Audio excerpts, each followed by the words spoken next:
tardes, sean todos bienvenidos al Conversatorio en Comunicación Global en su segunda temporada 2023. En esta primera emisión contamos con la presencia del doctor Juan Carlos Marcos Recio, quien además se encuentra realizando estancia académica internacional en esta facultad y por lo cual estamos sumamente complacidos. El doctor Juan Carlos Marcos es profesor titular de la Universidad Complutense de Madrid, doctor en Ciencias de la Información y máster en Información y Documentación, máster en Dirección de Proyectos y Learning, profesor de Documentación Informativa y Publicitaria en la Facultad de Ciencias de la Información y profesor invitado en varios máster de dicha facultad. Ha publicado más de 40 artículos en revistas científicas y 8 libros como autor o coautor en el ámbito de la información y la documentación, así como la gestión de información y el patrimonio en los medios de comunicación. Desde 1990 ha participado en diferentes proyectos de investigación de carácter competitivo, así como en distintos congresos internacionales y nacionales. Durante 2 décadas ha ejercido como periodista y diversos medios de comunicación. Creador y director del portal Publidocnet, Centro Documental para la Conservación del Patrimonio Publicitario Español. Es director del Grupo de Investigación Patrimonio Digital en Medios de Comunicación, PADEM. Miembro del Grupo de Investigación Análisis del Internet en el Periodismo de la Universidad Complutense de Madrid. Sus líneas de investigación son la conservación del patrimonio, prensa, radio, televisión, cine, publicidad, fotografía, estudio del patrimonio de los medios de comunicación y análisis del patrimonio documental. Entre sus últimas publicaciones se encuentran la lectura de las imágenes fotográficas tras los conflictos bélicos, una mirada ética sobre los refugiados en Europa. Contamos también con la presencia del maestro Mariano Esparza, profesor de asignaturas del eje audiovisual de esta facultad, quien en esta ocasión acompañará al doctor Juan Carlos en esta charla que esperamos sea del agrado de todos ustedes. Maestro Mariano, adelante, por favor. Muchas gracias, maestro, por estar con nosotros. Buenas tardes a todos. Muchas gracias, Mariano. Gracias, Rosy, por tus palabras. Solo se te olvidó comentar que la última publicación que he hecho son el 50 aniversario de la Facultad de Ciencias de la Información, que amablemente he traído un ejemplar y lo he compartido con los maestros de esta casa. Se trata de, el 2021 cumplimos 50 años como facultad y el decano de la facultad, el director de la facultad, como dices aquí, me encargó que hiciera la historia de esos 50 años. 50 años que inauguró una de nuestras ilustres alumnas, que es la reina de España, porque doña Leticia, no sé si saben, es periodista de profesión y estudió allí con nosotros en nuestra facultad.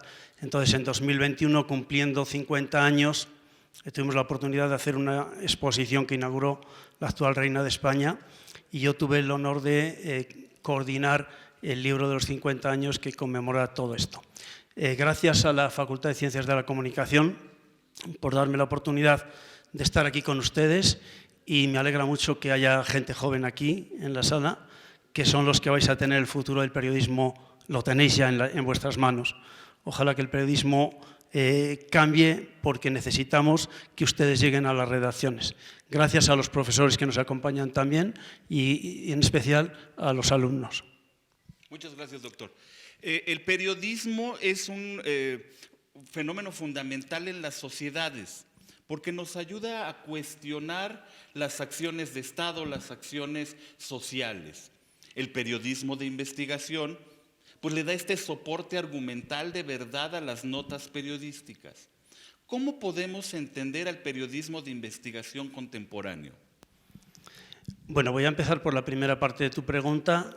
Yo creo que los países que tienen una verdadera democracia tienen unos medios de comunicación libres y esa es la tarea fundamental. Mientras haya periodistas comprometidos, periodismo de raza, mientras consigamos formar a buenos periodistas, yo creo que en el futuro nuestro país será mucho más democrático y podremos vivir mejor. Entonces, no hay un buen país sin buenos medios de comunicación. Creo que eso es fundamental. ¿Qué soporta un buen periodismo?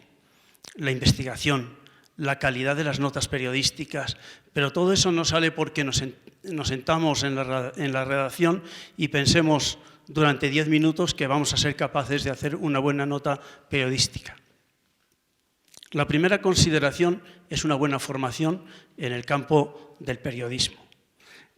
Una buena formación requiere previamente de, primero, una buena docencia, unos buenos maestros, unas buenas prácticas profesionistas. Cuando los periodistas están bien formados es cuando de verdad se puede hacer investigación, cuando de verdad surgen las ideas con las que trabajamos como periodistas y a partir de ahí podemos hacer realmente buena investigación. ¿Cómo definirías esas buenas prácticas profesionales? Porque de repente hablar de lo bueno, lo malo, pero ¿cuál sería una buena práctica profesional para que yo, como aprendiz del periodismo de investigación, empezara yo a buscar, tal vez de manera autónoma, mi formación como periodista de investigación? Bueno, yo creo, Mariano, que tenemos que pensar en las generaciones presentes. En mi caso, cuando empecé en el periodismo, yo llegué a conocer todavía las linotipias.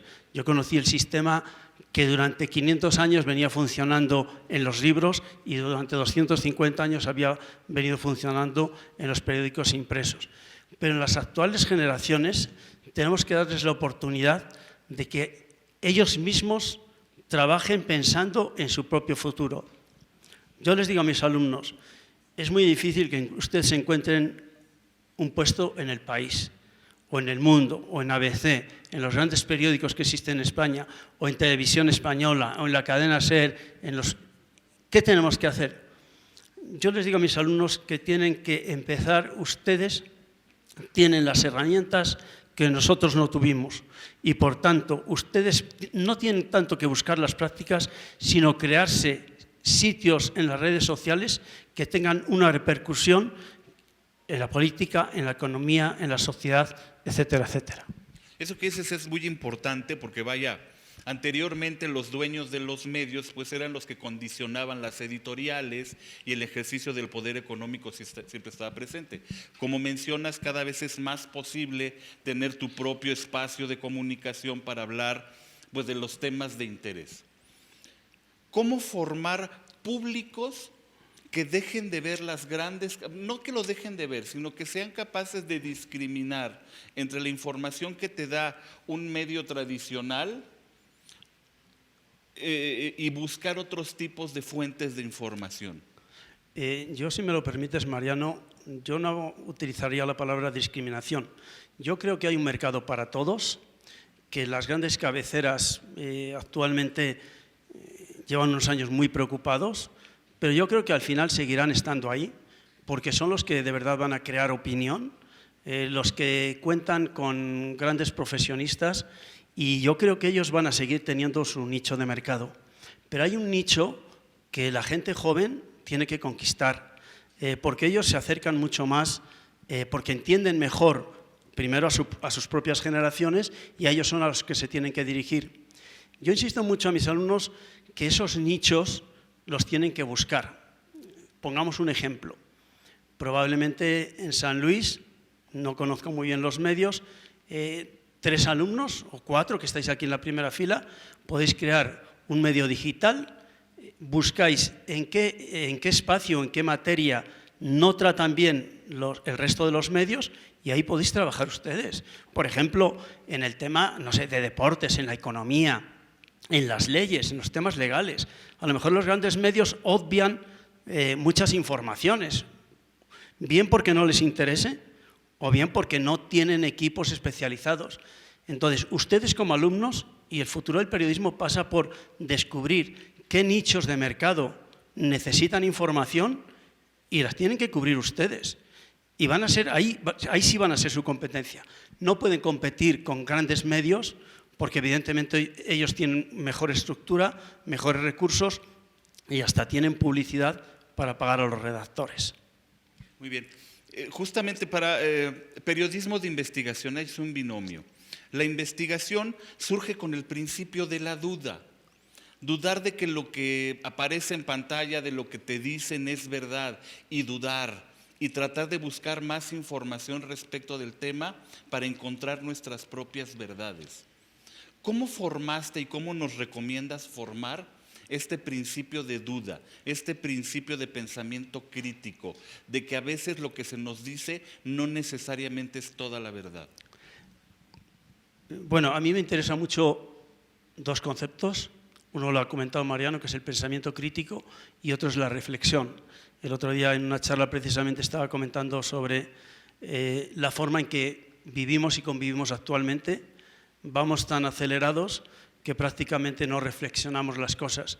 Y en el periodismo sí se necesita reflexión y se necesita espíritu crítico. Y luego, los periodistas, yo digo siempre que estamos para molestar. Estamos para molestar, sobre todo a los que controlan el poder. Yo sé que una cosa es hablar y otra cosa es ser periodista de raza. Y también ser periodista en México es bastante difícil comparado con cómo se trabaja en Europa y en otros países. El último periodista que acaba de fallecer en la guerra de Ucrania es un periodista francés. Entonces, hay lugares donde hacer el periodismo es muy complicado. Entonces, la investigación siempre parte de una duda, pero la mayoría, no en el campo periodístico, en cualquier lugar, cuando vamos a hacer una investigación, tenemos que pensar, ¿alguien ya ha trabajado en este área? ¿Qué queda por saber? Entonces, yo diferenciaría dos aspectos importantes. Lo que son las noticias o las notas, como ustedes llaman, periodísticas de cada día, que probablemente no necesiten ninguna investigación, y cuando realmente llegan situaciones o entornos comprometidos en los que sí que hay que hacer una investigación. Les pongo un ejemplo. En España, todos los jueves, durante 2 o 3 meses, atracaban una joyería. Todos los jueves. La policía ya estaba alerta porque atracaban una joyería. La primera vez que atracan una joyería, sale una nota muy pequeña, cierto. Se llevaron 20.000 euros, pero no mataron a nadie ni hubo ningún problema. Doy la nota periodística. Cuando realmente llevamos 3 meses en esa situación, no requerimos de una investigación, no necesitamos saber las causas de por qué está sucediendo todo eso. Entonces, insisto, hay dos formas de plantear la investigación. Lo primero, como decía Mariano, hay que dudar y hay que saber también cuándo se hace alguna investigación. Hay notas que son simples y se pueden hacer sin ningún tipo de investigación. Claro. Alguna vez algún maestro en esta escuela de comunicación le preguntábamos, maestro, ¿cuál es la diferencia entre un texto y un texto literario? Y nos contestaba, un texto literario es aquel que recortas de la revista para conservar, para que dure en el tiempo, ¿no? Y eso tiene que ver con una intención de perdurar en el tiempo. ¿De dónde vienen esas ganas del periodista de investigación de que su trabajo trasciende el tiempo, de que no solo sea la nota de lo que pasó hoy en la mañana, sino de que se convierta en un referente de lo que ha venido ocurriendo? Bueno, aquí hay dos aspectos. Voy a empezar primero por cómo el periodismo de investigación empieza a ser considerado importante en el mundo. Hay un periodista norteamericano, que se llama, periodista y profesor, que se llama Philip Kotler, que a principios de los 70, él trabaja con un concepto que se llama periodismo de precisión, y a partir de ahí nos damos cuenta de que los periodistas necesitamos investigar, necesitamos profundizar un poco más en los contenidos. Y a partir de los trabajos y las valoraciones que hace Philip Kotler, pasamos del periodismo de investigación, del periodismo de precisión al periodismo de investigación. ¿Y cómo podemos trascender? Bueno, pues el ejemplo más claro sería, si pensamos en los premios Pulitzer, no siempre son un referente, porque sabemos cómo se consiguen a veces los premios, pero en general trascendemos cuando somos capaces de descubrir cómo una información que ningún medio ha tratado, de repente tú descubres el camino y las pautas que debes llegar hasta publicarlo. Hay un excelente artículo, no me sé el título completo, que recibió un premio Pulitzer, una periodista mexicana, que hizo una investigación que estaba ahí y que ningún periodista había hecho. Y era cómo consiguió Walmart tener un supermercado muy cerca de las pirámides de Teotihuacán. Entonces, ¿cómo realmente consigue una gran compañía ponerse en un sitio a vender productos donde por ley está prohibido? Porque eso es patrimonio histórico, artístico, no sé cómo se llame, aquí en México. Entonces, siempre tenemos una oportunidad. Hay que pensar, hay que dudar y hay que buscar, como decíamos antes, nichos donde realmente hagamos una labor que hasta ahora nadie ha hecho, y es una forma de empezar a perdudar, de que crees tu nombre un valor periodístico. El otro día hablaba de la importancia que tiene la confianza para un periodista. La confianza hay que ir elaborando cada día para mejorarla, y a partir de ahí, pues evidentemente, mantenerla, y mantenerla sacando notas periodísticas cada día que digan algo. Para que me entiendan esta idea, yo les digo a mis alumnos que levante la mano el que quiere cobrar una nómina, allí es mensual, no es quincenal, que levante la mano el que quiere cobrar una nómina mensual. El 90% quiere cobrar una nómina mensual. La otra opción que les doy es, porque en Estados Unidos ya funciona así, que levante la mano el que quiera cobrar por los lectores que es capaz de generar. Lectores, o si estás en la televisión, gente que te está viendo, o en la radio, gente que te está escuchando. Si tú tienes la nómina asegurada, vas a la redacción muy tranquilo. Si tú tienes que ganarte lectores cada día, vas a estar pensando qué nota informativa voy a hacer mañana. Y eso es lo que les queda a ustedes como generación, reinventarse cada día. Hay que reinventar el periodismo cada día, crear contenidos que realmente interesen a las audiencias. Y esa es la única forma, Mariano, un poco de que como periodistas pervivamos en el futuro y se recuerde nuestro nombre. Tu respuesta me deja muchas dudas y muchas cosas que profundizaremos en otra charla. Como tú dices, el mundo ha cambiado, el mundo es digital, ahora va por lectores, pero ¿qué pasa cuando el lector no está acostumbrado a leer? Cuando lo que le importa son las notas rosas, las notas mentirosas, las fake news. ¿Qué hacemos? ¿Cómo poder buscar esos likes, esos seguidores en una comunidad que no le gusta leer? Bueno, pues es que eso no tengo la respuesta porque es muy complicado. Ustedes, los que están ahí sentados, son de una generación multimedia, audiovisual, nacieron de esa forma, les cuesta mucho más leer, pero yo creo que la única forma que hay de conseguir, yo pienso al menos, lectores es haciendo información de calidad, contenidos que les llamen la atención, que sean interesantes. Si cada día hacemos lo mismo, pues probablemente iremos perdiendo cada vez más lectores hasta que los medios no tengan razón de ser. Entonces, hay que hacer buenos contenidos, hay que esforzarse cada día.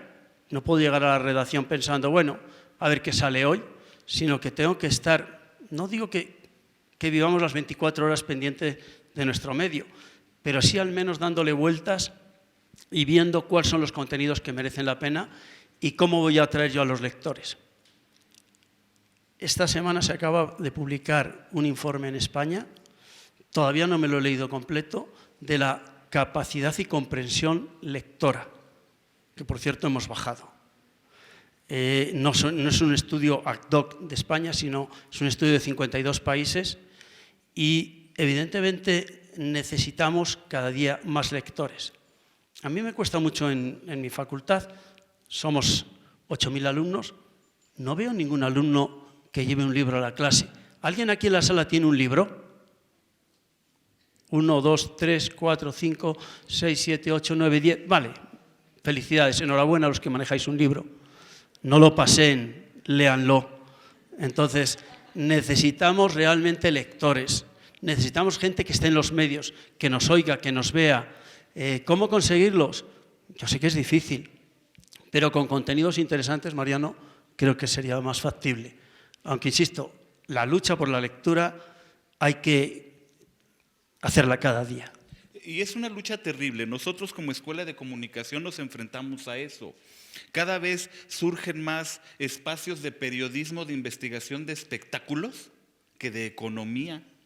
Y bajo esa lógica, ¿no? Vaya, tienen más likes, tienen más vistas.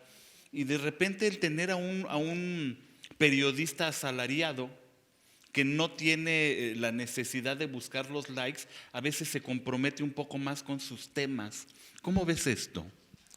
Bueno, yo digo que periodismo hay para todo y para todos. Entonces, los medios, la prensa rosa también tiene derecho a existir, porque los lectores, los oyentes, tienen derecho también a saber de todo un poco. Entonces, yo creo que tenemos que diferenciar un poco lo que son contenidos serios, contenidos informativos, contenidos rigurosos, y lo que es el resto. De hecho, en España los medios se dividen en servicios informativos y el resto sería entretenimiento. Entonces, donde hay que exigir rigurosidad es en cualquier nota informativa, pero especialmente en lo que llamamos contenidos informativos. Regresando otra vez al periodismo. En ciencias sociales, en ciencias de la comunicación, en periodismo, el factor humano siempre es variable. No hay un método, no hay recetas de cocina para que funcionen las cosas. La intuición, el sentido de época del periodista es importantísimo. Pero ¿cuál sería el método que nos recomiendas para construir una nota, para construir una noticia investigable, investigada? Bueno, yo fundamentalmente me dedico a eso. Mi parte explicativa en la facultad tiene que ver con técnicas de investigación y técnicas de documentación, y lo que yo sí les pido siempre a los alumnos es al menos 3 fuentes de información. Si nos queremos directamente una información, vamos a cometer errores. No es una propuesta mía. La CNN no publica ninguna información que no haya sido contrastada con 3 fuentes. Aunque una de ellas te haya dicho no quiero saber nada, bien, es una fuente. Ya han dicho que no quieren saber nada, sus intereses tendrán. Entonces, yo considero importante que se haga una investigación hasta el más mínimo detalle. Hoy en día, cualquier duda que tengamos la podemos resolver en 3 segundos, ¿cierto? Yo en clase de vez en cuando pregunto algo, me hago el loco, como que no lo sé, y le pregunto a los alumnos una fecha, un dato, y van corriendo al móvil, al celular, y en 3 segundos me dan la respuesta. Y les digo, ese es el ejemplo para cuando ustedes trabajen profesionalmente. Ya no se deberían cometer errores, y los hay así. ¿Por qué? Porque hoy en día tenemos las herramientas suficientes para no equivocarnos. Y lo diría desde el punto de vista de la propia redacción. No podemos cometer errores ortográficos. No sé cómo se escribe una palabra.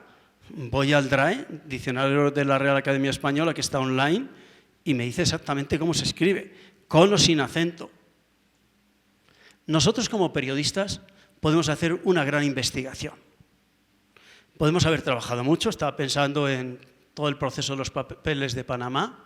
Hacemos una gran investigación. ¿Qué creen que valor tiene esa investigación si ustedes cometen 2 o 3 errores? La gente en qué se fija, en el trabajo que hicieron que les llevó 2 semanas o 3 semanas, o en los errores. Pues si lo tienen claro, háganlo, porque hoy tienen herramientas suficientes como para no equivocarse. Y aunque es de humanos equivocarse, es de humanos errar, vamos a intentar cometer los menores errores posibles. Muy bien. La siguiente pregunta es una pregunta que todos llegamos por distintos caminos y siempre hay constantes y variables. ¿Cómo fue tu camino para construir tu pensamiento crítico? Bueno, yo afortunadamente estuve en una facultad donde tuve grandes maestros. Manuel Martín Serrano, por ejemplo, fue profesor mío en su tiempo.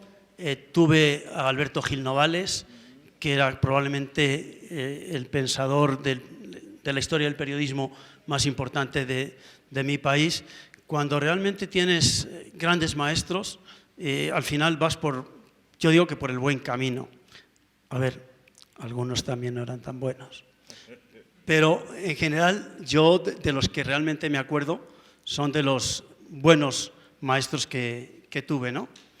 Entonces, los que nos dedicamos a la docencia y hemos sido periodistas, debemos ir dejando en nuestro camino una huella que nos permita que los que vengan detrás nos superen. El mejor maestro es el que de repente se ha dado cuenta que ya alguien sabe más que él. Yo, cuando me alegro muchísimo, es cuando veo en la televisión o escucho en la radio o entro en un periódico digital y veo un nombre y un apellido que me suena. Para mí eso es lo que más valor tiene. Una de mis preocupaciones es que todos mis alumnos encuentren trabajo, y eso que en España está difícil el trabajo y en periodismo, como sabéis, mucho más, ¿sí? Entonces, en mi caso fue sencillo. Yo quería ser o historiador o escritor y solo tenía dos opciones: entrar en geografía e historia o entrar en ciencias de la información, y opté por ciencias de la información y no me quejo.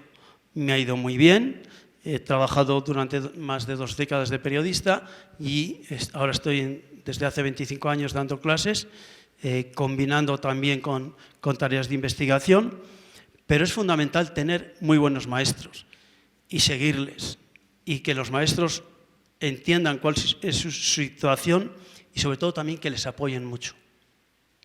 Y aquí interviene una parte importante, y son ustedes. Si ustedes vienen a clase y se sientan así como están ahora, no tienen ninguna motivación, ningún interés, no van a llegar a nada en esta profesión.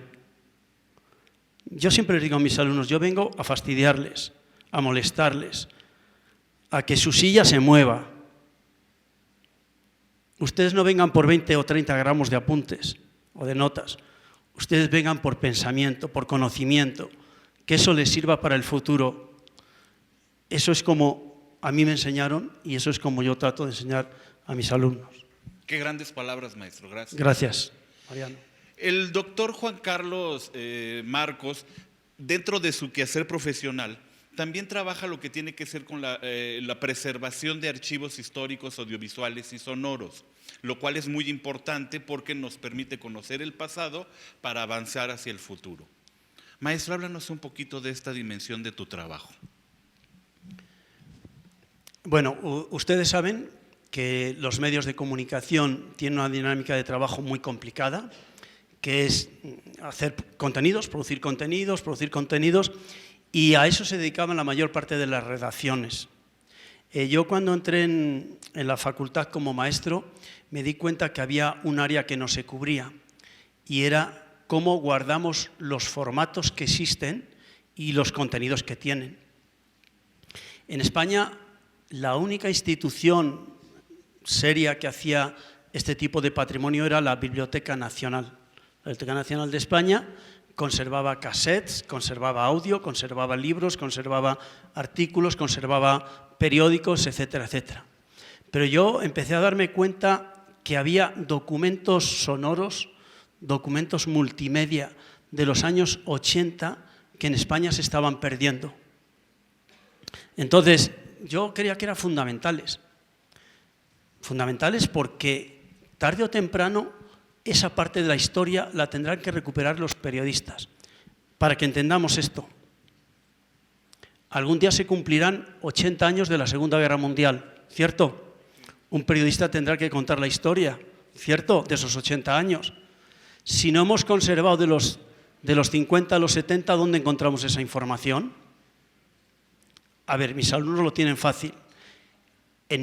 A principios del siglo XX, un periódico que se llama ABC, que sigue existiendo, tenía corresponsal cuando la Segunda Guerra Mundial en Berlín.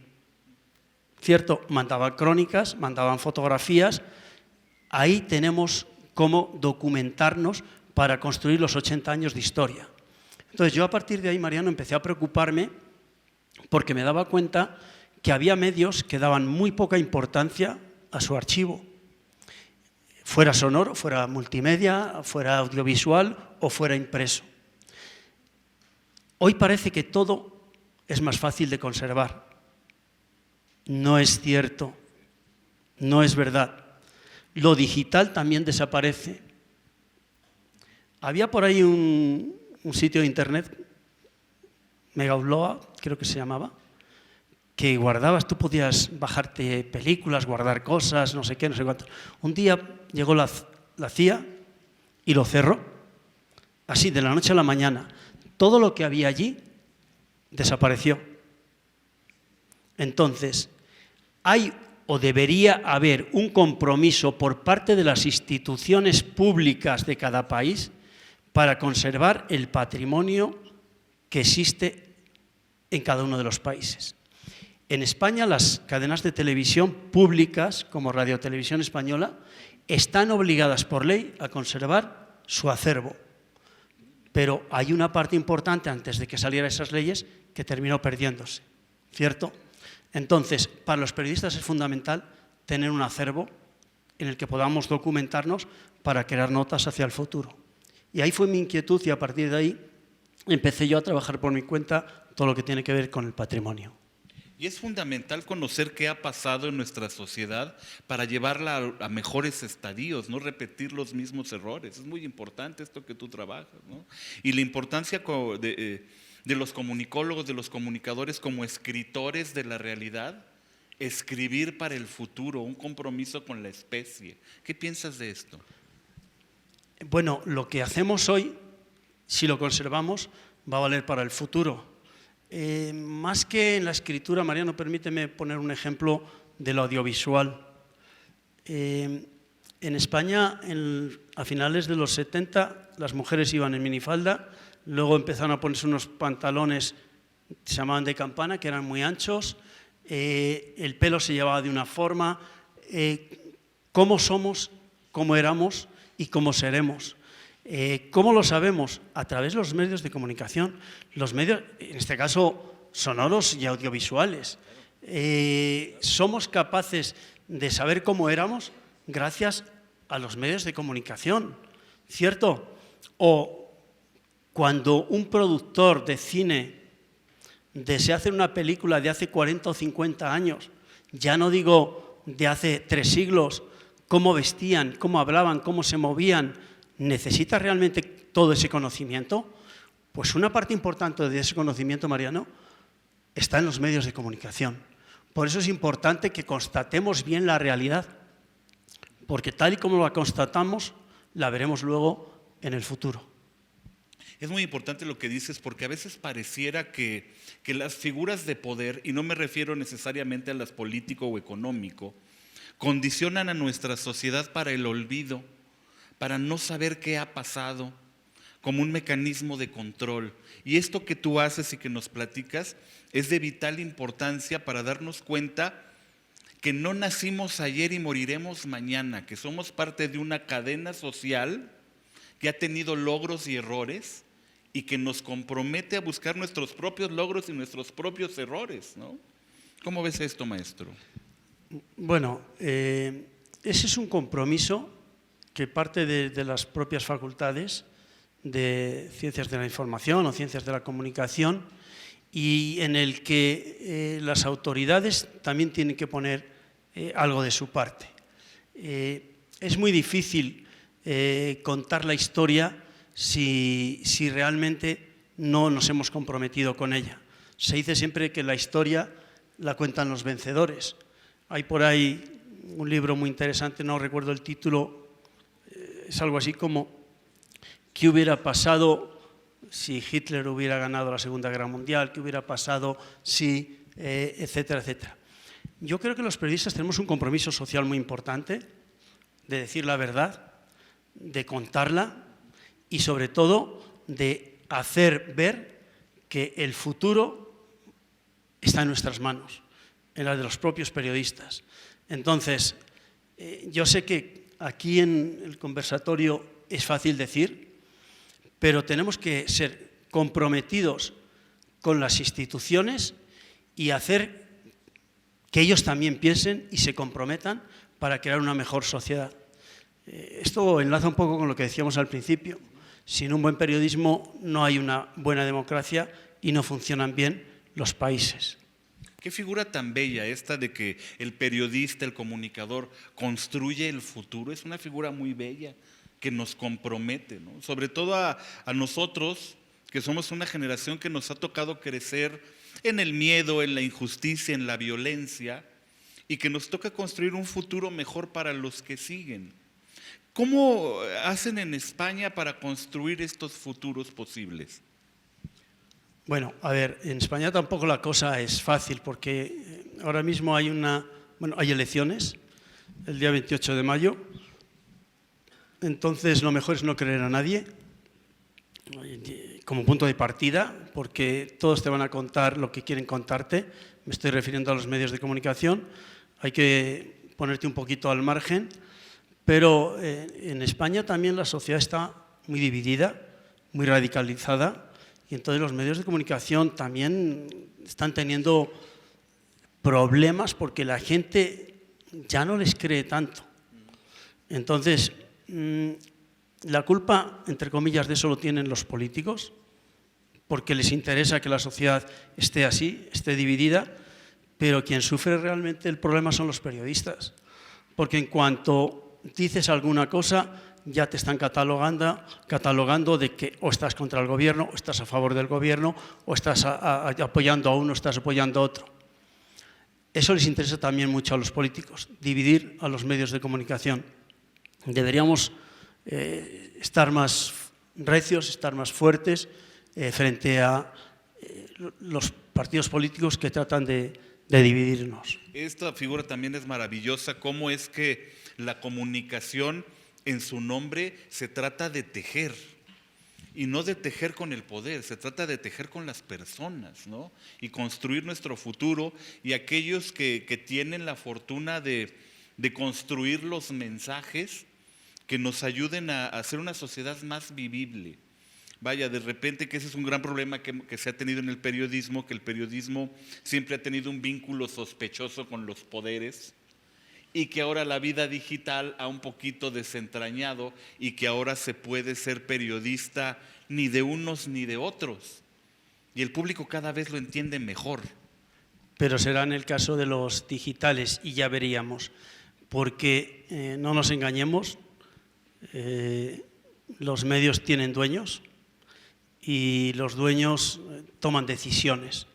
Entonces, el primer día de clase siempre les digo a los alumnos de periodismo: vean quién son los dueños de los medios, conozcan quién manda en los medios de comunicación.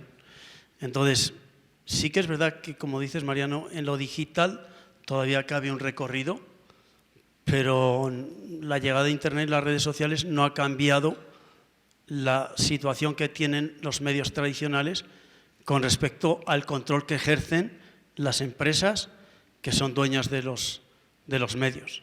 Y eso yo creo que va a seguir siendo y va a perdurar. No puedo entender cómo empresarios que saben cómo ganar dinero invierten en medios que pierden dinero. Ese binomio a mí no me entra en la cabeza. Entonces, luego me digo a mí mismo, claro que sí, tendrán otros intereses a posteriori. Sí, claro. Twitter tiene dueño, Facebook tiene dueño, lo venden, lo cambian, políticas nuevas. Al mismo Donald Trump le cortaron su cuenta de Twitter, al país más poderoso del mundo. ¿Cómo ves esto? Bueno, al final, hoy acabo de leer que en Oregón han prohibido TikTok. Entonces, cuando realmente las empresas son privadas, pueden llegar a un acuerdo con sus accionistas y decir esto me interesa, esto no me interesa, esto lo quito, esto lo pongo, o esto lo cierro, lo claudico porque ya no me interesa. Pero afortunadamente tenemos medios públicos y los públicos tienen que defender otros intereses. Otra cosa es que se haga o no se haga. Pero mientras tengamos medios públicos, yo creo que esos medios públicos tienen que estar comprometidos y responder ante la sociedad con buenas informaciones. Cierto. Maestro, ha sido un gran gusto platicar contigo. Y para cerrar esta conversación, ¿hay algún mensaje que quisieras enviar a todos los comunicólogos en formación y ya formados que quisieras emitir? Bueno, agradeceros que hayáis estado compartiendo con nosotros, leer mucho, informaros mucho, ver los medios, escuchar los medios, buscar pensadores que os cambien cada día la cabeza. Si me permitís, os quiero comentar algunos. Yuval Noah Harari, léanlo, más de 25 millones de ejemplares vendidos en el mundo. Sapiens, de animales a dioses, Homo Deus, ver la historia del mañana, 21 lecciones para el siglo XXI. Jeremy Rifkin, asesor del gobierno de Europa, del gobierno de China. Es un sociólogo norteamericano, escritor, orador. El Green New Deal Global es un libro muy reciente y me ha encantado mucho. Él tiene otro que se llama La Tercera Revolución Industrial o La Civilización Empática, la carrera hacia una conciencia global en un mundo en crisis.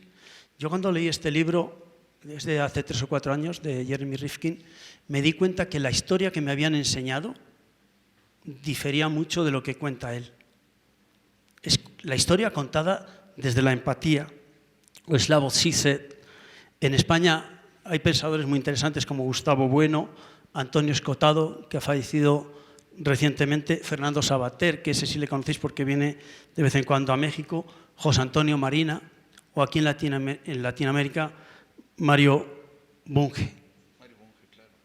Pero también, no sé, más a nivel internacional, Edgar Morin en Francia, o Noam Chomsky, que como saben es un guerrillero de acción totalmente, o una que me ha sorprendido porque la estoy releyendo, que es Hannah Arendt, que también incluso ha escrito libros con Chomsky. Bueno, algunas cosas muy rápidas para cerrar. Los periodistas tenemos que trabajar creando contenidos, conociendo bien las audiencias, aprender a trabajar en entornos locales y globales, entender bien todos los canales de distribución. Antes había prensa, radio y televisión, ahora hay muchos. Tener un enfoque interdisciplinario, hacer investigación, mucha investigación, aquí lo hemos comentado, gestionar bien los proyectos informativos, hacer comunicación estratégica y más especialización e internacionalización. Hacer prácticas más creativas y, sobre todo, trabajar nuevos formatos. Por ejemplo, les dejo una tarea. Hagan un podcast de los 7 barrios. ¿Hay 7 barrios en San Luis? Hablen con la gente mayor y que le cuente cómo era el barrio. Y ahí tienen un podcast de una historia de cada uno de los barrios que realmente la gente va a escuchar. Por mi parte sería todo. Muchas gracias, Mariano. Muchas gracias por tu generosidad. Muchas gracias por compartir con nosotros tantos años de experiencia. Es un placer platicar contigo y bueno, pues búsquenlo, seguirlo, es un gran pensador. Y bueno, muchas gracias por hacer posible este espacio de comunicación que el Grupo de Investigación en Educación, Comunicación y Tecnología de la Facultad de Ciencias de la Comunicación de la Universidad Autónoma de San Luis Potosí abre para ustedes.